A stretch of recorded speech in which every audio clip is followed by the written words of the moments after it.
네가 직접 타봐. 더 이상 말로 할 수가 없어.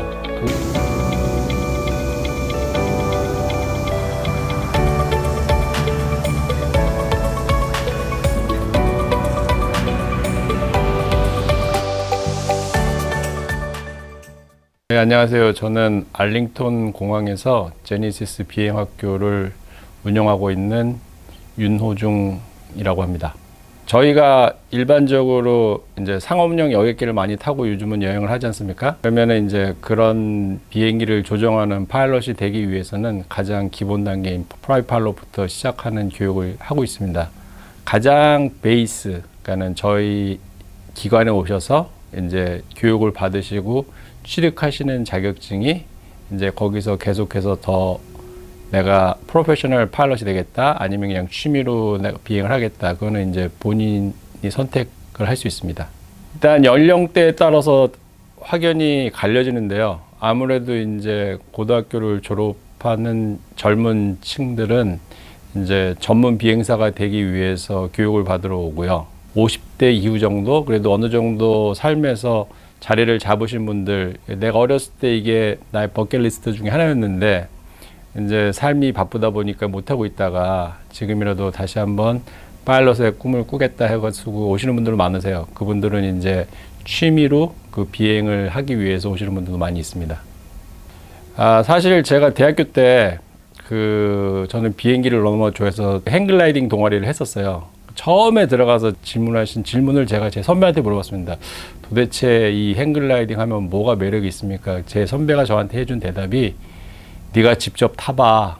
더 이상 말로 할 수가 없어. 그거였는데 제가 드리고 싶은 말씀은 직접 본인이 비행을 하지 않는다면은 어떤 설명을 해도 그게 별로 공감이 안 될 것 같아요. 그래서 만약 이 영상을 보시고 계시다면은 그 매력을 한번 느껴보고 싶으시다면은 비행을 직접 한번 해보시는 것을 한번 권해드립니다.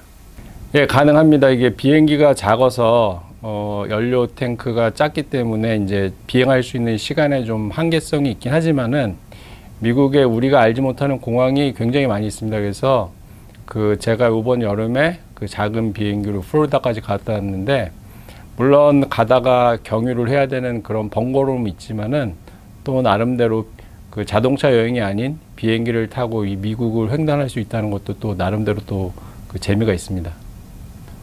작은 비행기는 이제 2명 탈 수 있는 공간이 있습니다. 저희가 교육용으로 사용하는 것도 2명 탈 수 있는 공간이고요. 조금 큰 거는 이제 4명 탈 수 있는 공간이 됩니다. 보통 저희가 이제 연료를 풀로 채웠을 때 4시간 비행할 수 있다고 매니팩처에서는 얘기를 하는데, 제가 요번에 한번 풀로 채우고 한번 끝까지 비행을 해봤더니만은 5시간까지 비행 가능했었습니다. 하지만은 그거는 좀 모험이고요. 원래 비행기는 안전상 1시간 리저브 연료를 항상 남겨놔야 하기 때문에 한 3시간 비행하고 연료 보충하고, 그리고 3시간 비행하고 연료 보충하고. 하지만 이거는 비행 기종마다 다 틀립니다. 제가 말씀드린 거는 저희가 지금 학원에서 운영하고 있는 비행기를 기준으로 말씀드린 겁니다. 취미로 하신다면은 제가 권해드리고 싶은 거는 이제 스포츠 파일럿 라이센스라고, 많은 분들이 이게 무슨 자격증인지 모르시는 분들이 굉장히 많아요. 대부분은 이제 프라이 파일럿 라이센스만 알고 계시는데, 스포츠 파일럿 라이센스는 그야말로 레저를 위한 비행 라이센스입니다. 프라이 파일럿 같은 경우는 미니멈 비행 리퀘어먼트가 40시간인데, 스포츠 파일럿 라이센스 같은 경우는 미니멈 리퀘어먼트가 20시간밖에 안 되고요. 20시간 안에 솔로, 그러니까는 자기가 혼자서 단독 비행해야 되는 훈련 과정이 5시간이 포함되어 있습니다. 그라운드 교육, 우리가 소위 말하는 이제 필기 시험을 보기 위한 준비 같은 것들은 뭐 미니멈 리퀘어먼트는 없고요. 본인이 이제 역량에 따라서 몇 시간을 공부하시든지 열심히 공부하셔서 시험 보셔서 붙으시면 됩니다. 보통 사람들 같은 경우, 물론 사람들마다 다 능력이 틀리겠지만은 뭐 필기 시험을 떨어진 분은 저희 학생들 중에서 제가 본 적이 없고요.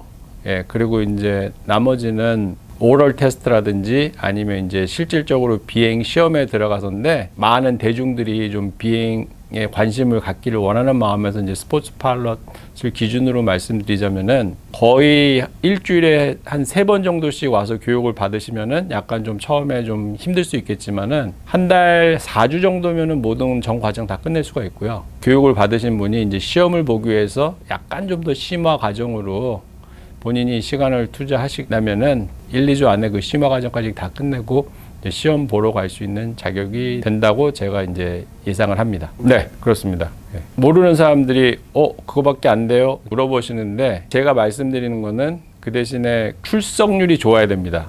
일주일에 한 번 오거나 이런 출석률이 아니라 제가 방금 말씀드렸듯이 적어도 일주일에 3번을 오셔서 꾸준히 교육을 진행 받으시면은 저희가 안내해 드리는 그 인스트럭터만 따라가시면은 충분히 한 달 안에 모든 교육 다 끝내고 시험까지 보러 갈 수 있는 그런 자격까지 갖출 수가 있습니다.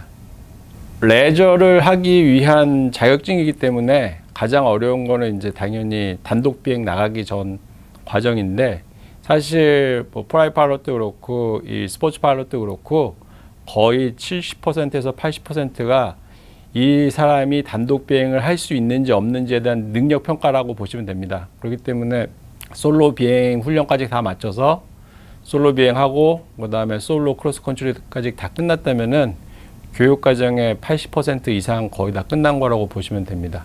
비상 상황이라는 거는 이제 또 저희가 교육을 시키는데요. 예를 들어서 하늘에서 엔진이 스탑했다든지 그럴 때 그러면 이제 가장 가까운 평평한 땅을 찾아서 거기서 이제 비상 착륙하는 연습도 합니다. 그 다음에 그 비상시라고 해서 당황하면 안 되기 때문에 그 각 프로시저들이 있는데 그 프로시저들을 하나하나 당황하지 않고 이행할 수 있는지 그 능력을 체크합니다.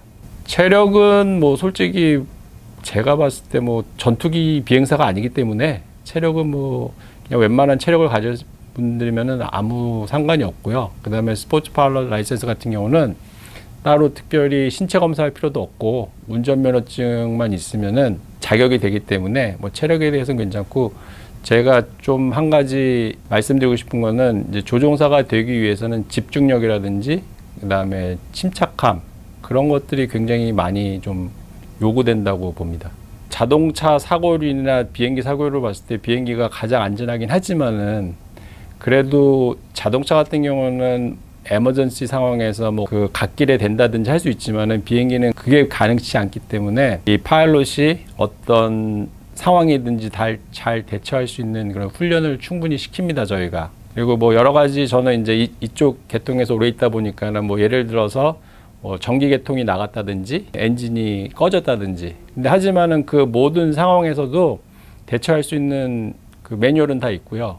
그리고 심지어 이제 전기가 나가면은 비행기가 엔진이 꺼지는 거 아니냐 걱정을 하시는데 전기 나가도 엔진은 계속 돌아갑니다. 그러니까는 그거는 괜찮고요. 오히려 공중에서 뭐 시동이 꺼졌을 경우 이제 미국 같은 경우는 활주로에 가끔씩 이제 뉴스 보시면 나올 텐데 비상 착륙을 하는 경우도 있어요. 그렇기 때문에 저희가 이렇게 교육을 통해서 어떻게 그 위기상을 극복하는지 자세하게 배울 수가 있습니다. 채용 과정은 이제 사실 파일럿이 되기 위해서 만약에 이제 학교를 찾아오시고 등록을 하게 되면은 젊은 사람들이 내가 이거를 나의 앞으로의 미래 직업을 하겠다면은 이렇게 짧은 기간에 끝나는 건 아닙니다. 사실 그 프라이빗 파일럿만 따는 게 아니라 계기 비행도 타고 그 다음에 커머셜 면장도 따야 되고 또 그걸 다 취득한 이후에도 그 요즘에 그 우리가 소위 아는 아메리칸 에어라인, 델타 에어라인 이런 데서 요구하는 비행 시간이 1,500시간입니다. 그러면은 그걸 다 갖추기 위해서는 몇 년이라는 시간이 필요한데 그러면 나의 진로를 정하기 전에 한번 미리 오셔서 체험 비행 한 60분 정도 내가 체험 비행을 하고 내가 이 길로 가는 것이 나에게 맞겠다 안 맞겠다를 한번 생각해 볼 수 있는 좋은 기회가 되고요. 또한 체험 비행 1시간 가지고 이걸 어떻게 알아? 그런 분들을 위해서 또 파일럿 프랩 스쿨이라는 프로그램을 운영하고 있습니다.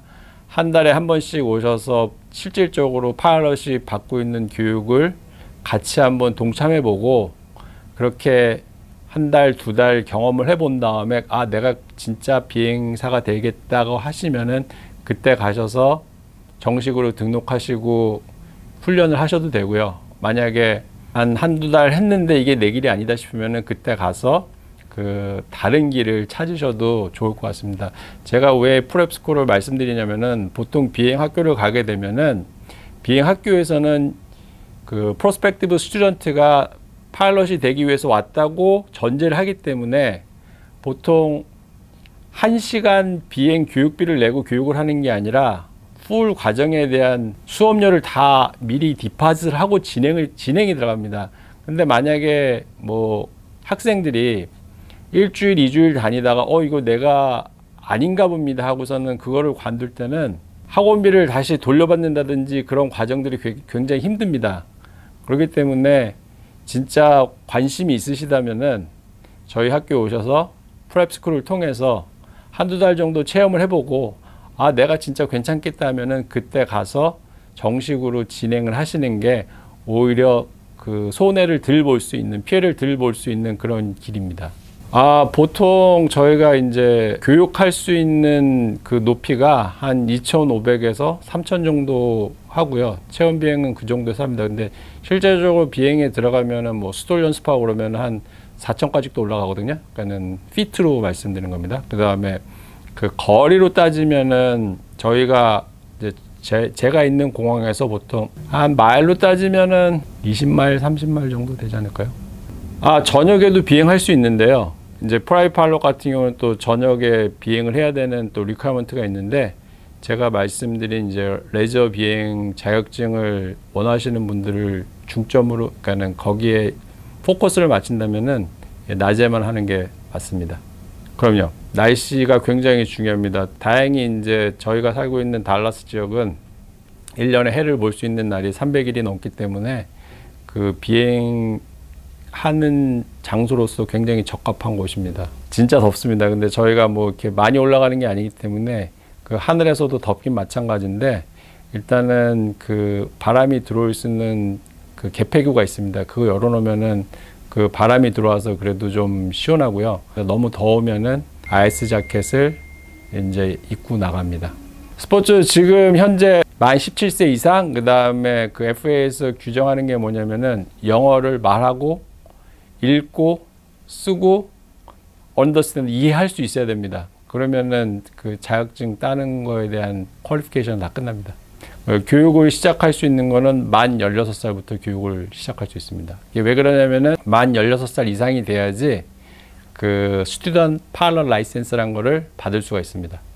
한국은 이제 비행을 하기 전에 전부 다 정부에다 신고를 한다고 하더라고요. 근데 미국은 그런 거 없습니다. 미국에서 하는 거는 파일럿이 자기 비행기 체크업, 프리 플라이트 다 하고 안전하다고 해서 이제 러너에 나가서 타워한테 그 이륙 허가만 받으면은 그 다음에는 어디를 가든지 제약받는 거 없습니다. 물론 미국 안에서입니다. 만약 그 비행기를 타고 뭐 외국을 나간다 그럴 때는 또 틀려집니다.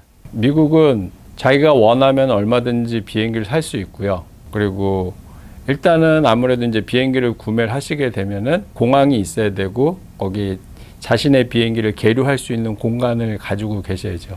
제가 사실 처음에 이 비행학교를 하게 된 계기는 제가 비행학교를 하기 전에 항공기에 대한 관심이 굉장히 많았고 그리고 또한 그 달라스로 이사 온 이후에 그 항공 관련 부품 사업을 하면서 이제 이 비행학교까지 하게 됐는데 만약에 뭐 비행기를 사시거나 판매를 해야 되는 그런 경우가 생겼을 때도 저희한테 문의하시면은 그 컨사이먼트 그 바잉 앤 세일 해가지고 저희가 도움을 드릴 수 있으니까는 언제든지 연락해 주셔도 괜찮습니다.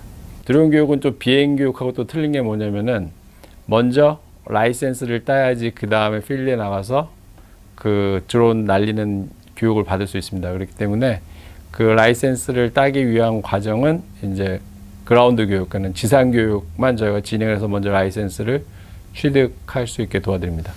드론은 필기 시험만 보면 됩니다. 실기 시험 자체가 없습니다. 이제 아무래도 저희 교육을 받고 이제 그 자격증을 땄을 때, 학생이 자격증을 땄을 때 그때가 가장 좀 뿌듯한 것 같고요. 그리고 또 그 학생도 본인이 이제 뭔가를 성취했다는 그런 게 있기 때문에 그게 가장 저한테는 좀 뿌듯한 것 같습니다.